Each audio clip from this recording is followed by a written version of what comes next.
Good morning students. BA second year fourth same history की online कक्षा में आप सबका स्वागत है। आज हमारा टॉपिक रहेगा गांधी जी द्वारा चलाया गया भारत छोड़ो आंदोलन। भारत छोड़ो आंदोलन को अगस्त क्रांति के नाम से भी जाना जाता है, क्योंकि आंदोलन शुरू करने से पहले ही भारतीय नेताओं को गिरफ्तार कर लिया गया था और जनता ने अचानक खुले रूप में बगावत कर दी थी। सरकार ने गांधी जी पर हिंसा से हटने और हिंसा भड़काने का आरोप लगाया था, परंतु कांग्रेस और गांधी जी ने इसका खंडन कर दिया था। सरकार दमन की नीति पर उतर आई थी और आंदोलन को दबाने की पूरी तैयारी कर ली थी। आंदोलनकारी भूमिगत हो गए थे, लेकिन सरकार ने भूमिगत आंदोलन को भी 3 माह में दबा दिया।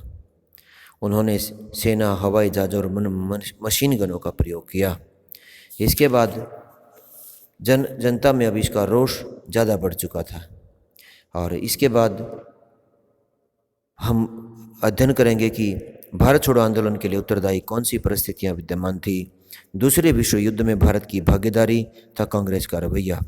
3 सितंबर 1939 को विश्व युद्ध शुरू हो गया तथा लोकतंत्र तथा स्वतंत्रता की रक्षा के नाम पर इंग्लैंड ने जर्मनी के विरुद्ध युद्ध की घोषणा कर दी। इसके साथ ही भारत के वायसराय लिन लिथगो ने भारतीय नेताओं, केंद्रीय विधानमंडल तथा कांग्रेसी विधान मंत्रिमंडलों की सलाह किए बिना ही भारत को युद्ध में शामिल कर दिया। कांग्रेस ने वायसराय के इस तानाशाही रवैये की जोरदार आलोचना की और दूसरे विश्व युद्ध में के इस कारण के बाद भारत छोड़ो आंदोलन के प्रति रास्ता बना था। दूसरा पॉइंट आया वायसराय की घोषणा। 17 अक्टूबर 1939 था कांग्रेस मंत्रिमंडलों का त्यागपत्र। कांग्रेस की युद्ध तथा भारत के संबंध में स्थिति स्पष्ट करने की मांग पर वायसराय लिन लिथगो ने 17 अक्टूबर 1939 को एक घोषणा पर निम्न बातें कही। उसमें थी, प्रथम, कांग्रेस की वर्तमान सत्ता हस्तांतरण की मांग अव्यावहारिक है, और दूसरा, भारत के लिए संपूर्ण संवैधानिक योजना पर युद्ध के बाद विचार किया जाएगा और युद्ध काल में एक सलाहकार समिति बनाई जाएगी जिसमें सभी वर्गों, दलों और हितों को स्थान दिया जाएगा। लेकिन लिन लिथगो की इस घोषणा से भारतीय नेताओं को किसी प्रकार का संतोष नहीं हुआ, इसे निराशाजनक बताया। तीसरा कारण था सशर्त सहयोग प्रस्ताव था अगस्त प्रस्ताव। सरकार द्वारा अक्टूबर घोषणा तथा कांग्रेस मंत्रिमंडलों के त्यागपत्र के बाद भी कांग्रेस सरकार से सहयोग करना चाहती थी। यद्यपि मार्च 1940 में कांग्रेस के रामगढ़ अधिवेशन में कांग्रेस ने देश में सविनय विज्ञान आंदोलन की तैयारी करने की बात भी कही, परंतु साथ ही उसने सरकार से बातचीत के दरवाजे भी खोल रखे थे। 1 जून 1940 को गांधी जी ने कहा कि ब्रिटेन के विनाश में हम अपनी स्वतंत्रता प्राप्त नहीं करना चाहते। इसी प्रकार नेहरू ने भी बयान दिया कि इंग्लैंड की कठिनाई भारत का सौभाग्य नहीं है और 1940 को भारतीय दलों को सहयोग देने के लिए सरकार ने प्रस्ताव रखा, जिसे अगस्त प्रस्ताव के नाम से जानते हैं। प्रस्ताव में बातें थी, भारत में ब्रिटेन का लक्ष्य औपनिवेशिक साम्राज्य की स्थापना करना है। युद्ध की समाप्ति के बाद संविधान निर्माण के लिए समिति बनाई जाएगी। वायसराय की कार्यकारिणी का विस्तार किया जाएगा। युद्ध काल में युद्ध परामर्श समिति का गठन किया जाएगा जिसमें सभी वर्ग होंगे। युद्ध प्रयासों में सभी सहयोग दें। व्यक्तिगत सत्याग्रह। अगस्त प्रस्ताव को अस्वीकार कर कांग्रेस ने तत्काल केंद्र में राष्ट्रीय सरकार की स्थापना की तथा उसे प्रतिरक्षा तथा अन्य महत्वपूर्ण मामले सौंपने की बात कही। साथ ही कांग्रेस ने अब पुनः महात्मा गांधी जी को कांग्रेस का मार्गदर्शन करने के लिए आमंत्रित किया। अब भी गांधी जी किसी जन आंदोलन के पक्ष में नहीं थे। उनका मानना था कि मित्र देशों का पक्ष न्यायपूर्ण है। भारत की जनता को इसमें हिंदू मुस्लिम एकता का भाव है। इसमें जनता था कांग्रेस संगठन जनमत के लिए पूरी तरह तैयार नहीं है। व्यक्तिगत वो जन आंदोलन की बजाय वो व्यक्तिगत सत्याग्रह के पक्ष में थे। सत्याग्रह शुरू हुआ और अनेक कांग्रेस के नेताओं को जेलों में डाल दिया गया। 1941 तक 14,000 सत्याग्रही जेल में डाल दिए गए थे और 7 दिसंबर 1941 को जापान द्वारा पर्ल हार्बर पर भी हमले के बाद स्थगित कर दिया गया था। क्रिप्स मिशन की असफलता। सन 1941 के वर्ष में युद्ध की स्थिति में परिवर्तन आया। जून 1941 में जर्मनी ने रूस पर आक्रमण कर दिया। उधर 7 दिसंबर 1941 को जापान ने पर्ल हार्बर पर हमला कर दिया और अमेरिका को युद्ध में धकेल दिया था। युद्ध में जापान की सफलता में से मित्र राष्ट्रों पर संकट बढ़ता जा रहा था। ऐसे में अमेरिका और चीन ने ब्रिटेन पर भारत की स्थिति ठीक करने के लिए दबाव डाला और उस पर ब्रिटेन ने भारतीय नेताओं से बातचीत करने तथा भारतीय समस्या को हल करने के लिए क्रिप्स मिशन को भारत भेजा। उन्होंने भारतीयों के पक्ष में दो प्रस्ताव रखे। उसमें दो बातें थी। एक भाग में युद्ध के बाद की बातें थी। इसमें कहा गया था कि ब्रिटेन भारत में युद्ध के बाद अधिराज्य की स्थापना करना चाहता है, जिससे ब्रिटेन से संबंध विच्छेद की स्वतंत्रता होगी। और दूसरा, युद्ध के बाद भारत का संविधान बनाने के लिए संविधान सभा की स्थापना की जाएगी तथा जो प्रांत या देशी राज्य संविधान सभा को स्वीकार नहीं करेगा उसे अपनी अलग संविधान बनाने की सभा की अनुमति होगी। इन प्रस्तावों का सभी दलों ने इसका विरोध किया और गांधी जी ने तो यहाँ तक कहा कि यही प्रस्ताव है तो आने का कष्ट क्यों किया, सलाह है कि अगले हवाई जहाज से वापस लौट जाएं। अगला कारण था जापानी आक्रमण का भय था गांधी जी में परिवर्तन। जापान का दक्षिण पूर्वी एशिया पर कब्जा बढ़ता जा रहा था। उसने चीन के ज़्यादातर प्रदेशों पर कब्जा कर लिया था। 15 फरवरी 1942 को सिंगापुर पर, 7 मार्च को रंगून तथा 12 मार्च 1942 को अंडमान द्वीप पर कब्जा कर लिया। युद्ध अब दक्षिण पूर्वी एशिया में भारत के दरवाजे पर पहुंच गया था। बदलते हुए परिदृश्य में भारत पर जापानी हमले का खतरा दिन प्रतिदिन बढ़ता जा रहा था। गांधी जी के विचार में अंग्रेज भारत की रक्षा करने में समर्थ थे था उनकी उपस्थिति जापान पर भारत को आक्रमण करने के लिए प्रोत्साहन दे रही थी। अब उनकी विचारधारा में परिवर्तन आया था। अब वो कोई जन आंदोलन छेड़ने का निश्चय कर चुके थे। अंग्रेजों का भेदभावपूर्ण रवैया था। पेनांग तथा सिंगापुर के पतन के बाद बर्मा से आते आते भारतीय विस्थापितों के प्रति अंग्रेजों का रवैया भी भेदभावपूर्ण था। उन्होंने अपनी भारतीयों के साथ उनका जो भेदभावपूर्ण रवैया था, इससे भारतीय उत्तेजित हो गए थे। उनसे शरणार्थियों जैसा व्यवहार किया जा रहा था। पूर्वी बंगाल में भय था, आतंक का राज्य था। जापान के संभावित आक्रमण के खतरे के कारण पूर्वी बंगाल में भय का वातावरण बन गया था। उधर भारत सरकार को खतरा था कि जापानी हमले के बाद भारत के संसाधनों का उपयोग न कर ले, तो इस कारण उसने बहुत से किसानों की जमीन पर अपना कब्जा कर लिया था। ये भी अंग्रेजों के प्रति जन आक्रोश का एक कारण था। सुभाष चंद्र बोस के आंदोलन का दबाव कांग्रेस को इस समय में संघर्षशील मार्ग अपनाने के लिए बाध्य करने में सुभाष चंद्र बोस के आंदोलन की भी महत्वपूर्ण भूमिका रही है। सुभाष युद्ध के प्रारंभ होने से ही इस युद्ध का स्वर्णिम अवसर मानते थे तो अंग्रेजों के विरुद्ध जन आंदोलन शुरू कर देना चाहते थे। कांग्रेस ने 1939 में उनका निष्कासन कर दिया और उन्होंने फॉरवर्ड ब्लॉक दल की स्थापना की और देशव्यापी दौरे कर लोगों को जगाने का प्रयास किया। उन्होंने 1940 में कांग्रेस पर भी दबाव डाला था कि वह आंदोलन का रास्ता अपनाए। इसके बाद सुभाष को बंदी बना लिया गया तो वे देश को छोड़कर बाहर चले गए तो जर्मनी से उन्होंने अपना प्रचार जारी रखा। उन्होंने कांग्रेस को भी देशव्यापी आंदोलन छेड़ने का आह्वान किया। उनका विचार था कि भारत की मुक्ति का समय आ गया है। भारत अब उठेगा तो सदियों से पहनी गुलामी की जंजीरों को उतार फेंकेगा। उनकी कार्य तथा विचारों का भी कांग्रेस पर प्रभाव पड़ा। भारत छोड़ो प्रस्ताव एवं करो या मरो। अप्रैल 1942 से गांधी जी के विचारों में परिवर्तन आने लग गया था। आधिकारिक रूप से कांग्रेस कार्य समिति ने 14 जुलाई 1942 को वर्धा बैठक में प्रस्ताव पारित किया और उन्होंने करो या मरो का अब विचार कर लिया था।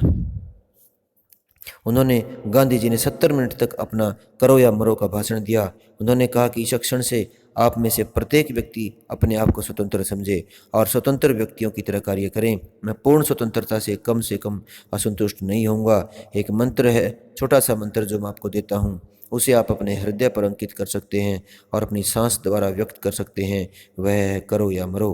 हम करेंगे या मरेंगे, या तो भारत को स्वतंत्र कर लेंगे अथवा इस प्रयत्न में प्राण दे देंगे। वास्तव में गांधी जी उस दिन एक अवतार और पैगंबर की प्रेरक शक्ति से प्रेरित होकर भाषण दे रहे थे। जवाहरलाल नेहरू ने भी कहा हमें स्वतंत्रता चाहिए। इसके बाद आंदोलन की प्रगति हुई। भारत छोड़ो आंदोलन को 3 चरणों में बांटा जा सकता है। प्रथम चरण में खुली बगावत की। सरकार ने 9 अगस्त को ही प्रातः गांधी जी, नेहरू तथा बड़े बड़े नेताओं को गिरफ्तार कर लिया गया। सरकार के इस हमले का जोरदार तरीके से तत्काल जवाब दिया। जैसे ही बंबई में नेताओं की गिरफ्तारी की खबर फैली तो लाखों लोग ग्वालियर टैंक पर एकत्र हो गए। 9 अगस्त को बम्बई में पुलिस और प्रदर्शनकारियों के बीच अनेक स्थानों पर झड़पें हुई। पुलिस को नगर में 60 बार गोली चलानी पड़ी, जिसमें अनेक लोग मारे गए, अनेक घायल हुए। 9 अगस्त को अहमदाबाद और पूना में प्रदर्शन हुए। 10 अगस्त को बगावत दिल्ली और उत्तर प्रदेश, बिहार के नगर में फैल गई। अनेक नेताओं की गिरफ्तारी तथा बिहार व पूर्वी यूपी में सबसे ज़्यादा विरोध हुआ। वहां पर अगस्त के मध्य में बगावत जोरों पर थी। बनारस विश्वविद्यालय के छात्रों ने हड़ताल कर दी। गांव में बगावत फैलने का संदेश फैलाने के लिए निकल पड़े। थाने जलाओ, स्टेशन फूंक दो, अंग्रेजों भाग जाओ के नारे लगाए गए। और उत्तरी तथा मध्य बिहार के ज़्यादातर जिलों में 80% पुलिस थानों पर लोगों ने कब्जा कर लिया था। बलिया में सरकारी अधिकारियों ने आत्मसमर्पण कर दिया था। इसके बाद दूसरा चरण आता सरकारी दमन का। प्रथम चरण के आंदोलन को दबाने में सरकार ने सेना व पुलिस की सहायता ली। सेना ने हवाई जहाज़ों से गोलियां बरसाई, मशीन गनों का प्रयोग किया, भीड़ पर अनेक बार गोलियां चलाई। एक सरकारी रिपोर्ट के अनुसार पुलिस और सेना के द्वारा 538 बार गोलियां चलाई। इससे 950 लोग मारे गए और 1360 व्यक्ति घायल हुए। वास्तविक संख्या बहुत ज़्यादा थी। 60,229 लोगों को हिरासत में लिया गया। लोगों ने 250 के लगभग रेलवे स्टेशन नष्ट कर दिए। 550 के लगभग डाकखानों पर हमले हुए और 3500 स्थानों पर तार और टेलीफोन की तारों को काट दिया गया। सरकार ने 90 लाख रुपए लोगों से जुर्माने के तौर पर वसूल किए और सरकार ने सारी सीमाओं का उल्लंघन कर आंदोलन को दबाने का प्रयास किया। तीसरा चरण था भूमिगत आंदोलन। खुले आंदोलन की सरकार ने बेरहमी से दबाया। इस कारण आंदोलन धीरे धीरे भूमिगत होता चला गया और इस भूमिगत आंदोलन का नेतृत्व मुख्य रूप से कांग्रेस समाजवादी दल के पास था। इसके प्रमुख नेता थे अच्युत पटवर्धन, अरुणा आसफ अली, राम मनोहर लोहिया, सुचेता कृपलानी, जयप्रकाश नारायण, उषा मेहता थे। इन लोगों ने आंदोलन का निर्देशन किया, नैतिक बल प्रदान किया, धन का संग्रह किया और साथ ही सारे देश में आंदोलनकारियों को बम, हथियार, डायनामाइट आदि का भी वितरण किया। इसके बाद गांधी जी का उपवास था आंदोलन में मोड़। आंदोलन में एक बार पुनः मोड़ था चढ़ाव तब आया जब गांधी जी ने 10 फरवरी 1943 से 21 दिन का उपवास रखा। गांधी जी ने उपवास इस कारण रखा कि सरकार ने गांधी जी पर आंदोलन में हिंसा का आरोप लगाया था। गांधी जी ने हिंसा को सरकार के दमन का परिणाम बताया तथा हिंसा की आलोचना नहीं की। गांधी जी के उपवास रखने पर सारे देश में पुनः हड़तालें तथा प्रदर्शन हुए। यहाँ तक कि कैदियों ने भी उपवास रखे। सरकार के पास लोगों ने लाखों की संख्या में पत्र भेजकर रिहाई की मांग की। विदेशी समाचार पत्रों में भी समाचार छपे। अमेरिकी सरकार ने ब्रिटेन सरकार पर समस्या के हल का दबाव बनाया। उधर दिल्ली में 19 था 20 फरवरी को एक सम्मेलन हुआ। वायसराय की परिषद के कई सदस्यों ने त्यागपत्र दे दिया था। जन उभार जोरों पर था, परंतु ब्रिटिश सरकार ने जन भावनाओं की परवाह नहीं की। चर्चिल ने भी इस अवसर पर कहा, जब दुनिया में हम हर स्थान पर जीत रहे हैं, ऐसे वक्त में हम एक कमबख्त बूढ़े के समान कैसे झुक सकते हैं जो हमेशा हमारा दुश्मन रहा हो। सरकार ने गांधी जी के मरने की स्थिति के सारे इंतजाम कर रखे थे। सब यात्रा का प्रबंध कर लिया था, परंतु गांधी जी ने 21 दिनों के बाद अपना उपवास तोड़ दिया। आंदोलन के प्रति सरकारी रवैया था। सरकार नौकरशाहों का पुनः महत्व स्थापित करने का निर्णय किया हुआ था। इस नीति से सरकार ने तय कर रखा था कि कांग्रेस को किसी भी प्रकार का आंदोलन शुरू करने की छूट नहीं दी जाएगी। कांग्रेस ने जैसे ही आंदोलन शुरू करने की तैयारी की तो आंदोलन शुरू करने से पहले ही महात्मा गांधी बड़े बड़े नेताओं को हिरासत में ले लिया। खुला विद्रोह हुआ। सरकार ने दमन चक्र का सहारा लिया, मशीन गनों, हवाई जहाज़ों का सहारा लिया। देश में प्रदर्शनकारियों के जुलूस निकालने वालों पर सैकड़ों बार गोलियां चलाई गई। 7,000 लोग इसमें मारे गए और लेकिन गैर सरकारी सूत्रों के अनुसार मरने वालों की संख्या 10,000 से 40,000 के बीच थी। 91,000 लोग गिरफ्तार कर लिए गए। सरकार ने सारी सीमाओं को तोड़ दिया था। देश में बलात्कार की घटनाएं हुई, 74 बलात्कार की घटना हुई, जिसमें से 46 बलात्कार एक ही गांव में बंगाल में 9 जनवरी 1943 को हुए। पुलिस ने गांव के गांव जला दिए। सैकड़ों गांव में सरकार ने सामूहिक जुर्माने लगा दिए गए। ये जुर्माने लोगों की संपत्ति को नीलाम कर वसूल किए गए। ये जुर्माने एक प्रकार के सरकारी डाके थे। सरकार ने लगभग 90 लाख रुपए इन जुर्मानों से वसूली की थी। स्वयं सरकारी अधिकारियों ने लिखा कि अंग्रेज प्रशासन गांव को जलाने के लिए आग जलाऊ पुलिस को खुली छूट दे देते थे। इससे कुछ अधिकारियों ने सरकारी उन्माद के दौरों प्रतिशोध की भावना की संज्ञा दी थी और इसे सरकारी लूट भी कहा था। सार्वजनिक रूप से कोड़े लगाना आम बात थी। साथ ही गोदाम में डंडे डालने जैसी यातना के तरीके भी अपनाए गए। आंदोलन के प्रति भारतीय राजनीतिक दलों की प्रतिक्रिया थी। कांग्रेस समाजवादी दल ने इसमें बड़ी भूमिका निभाई थी। मुस्लिम लीग ने जिन्ना के नेतृत्व में आंदोलन की कड़ी आलोचना की, सरकार का सहयोग किया। यदि जिन्ना के अनुसार यदि अंग्रेज भारत छोड़कर चले जाएं तो देश में जंगल का कानून लागू हो जाएगा।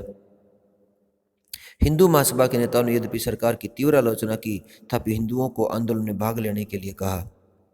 उदारवादियों ने भी आंदोलन का समर्थन नहीं किया। हरिजनों ने भी भीमराव अम्बेडकर के नेतृत्व में भारत छोड़ो आंदोलन का विरोध किया और कहा कि कानून और व्यवस्था को लागू करना पागलपन है, जबकि दुश्मन हमारी सीमा पर है। अकालियों ईसाइयों ने भी इस आंदोलन का विरोध किया और साम्यवादी दल ने प्रारंभ में तो युद्ध को साम्राज्यवादी बताया, परंतु बाद में जब रूस शामिल होगा तो उन्होंने युद्ध को जनयुद्ध करार दे दिया। आंदोलन की असफलता के कारण थे आंदोलन के संगठन में कमियां थी। सरकारी सेवाओं और उच्च वर्गों की वफादारी भी आंदोलन की असफलता का कारण थी, क्योंकि सेना, पुलिस और नागरिक सेवाओं को सरकार के प्रति वफादार रहना था। यद्यपि गांधी जी ने इसे कांग्रेस के प्रति वफादारी प्रकट करने की अपील भी की थी, परंतु उसका कोई प्रभाव नहीं पड़ा था। सरकार का पाशविक दमन हुआ। आंदोलन की असफलता का एक और कारण था, सरकार के पास आंदोलनकारियों से कई गुना अधिक शक्ति थी और सरकार ने सारे नागरिक तरीके से एक तरफ रखकर इस आंदोलन को दबाने में पाशविक दमनकारी नीति का प्रयोग किया। इसमें आंदोलन का महत्व था। यह स्पष्ट है कि आंदोलन असफल हो गया था, परंतु सरकार ने इसे अपनी शक्ति से दबा दिया गया था। लेकिन यह कहना उचित नहीं कि आंदोलन पूरी तरह से असफल हो गया था। भारत छोड़ो आंदोलन का राष्ट्रीय आंदोलन में शीर्ष स्थान है। इसके महत्व इस प्रकार से समझ सकते हैं। स्वतंत्रता के लिए यह अंतिम आंदोलन था। इसके बाद भारतीयों को अपनी आज़ादी के लिए कोई जन आंदोलन नहीं छेड़ना पड़ा।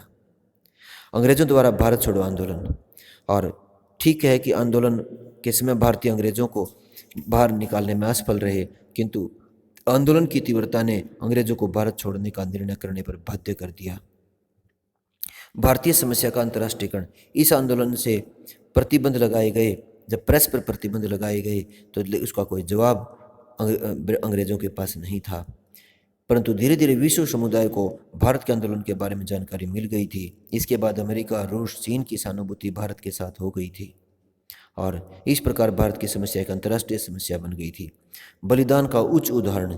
भारतीयों ने आंदोलन के माध्यम में अपने देश प्रेम तथा स्वतंत्रता के लिए बलिदान का एक उच्च उदाहरण प्रस्तुत किया। हजारों लोगों ने आज़ादी के लिए करो या मरो को अपना मंत्र बना लिया था और तिरंगा, भारत के तिरंगे झंडे को फहराने की चाह में सैकड़ों लोगों ने हंसते हंसते बलिदान दिया। वास्तव में यह उनका बलिदान ही था जिसके कारण अंग्रेजों ने भारत को छोड़ने का निश्चय कर लिया था और जनता ने आंदोलन के माध्यम से भारत की स्वतंत्रता के प्रति अपने प्रेम और विदेशी राज के प्रति घृणा का जोरदार प्रदर्शन किया। धन्यवाद।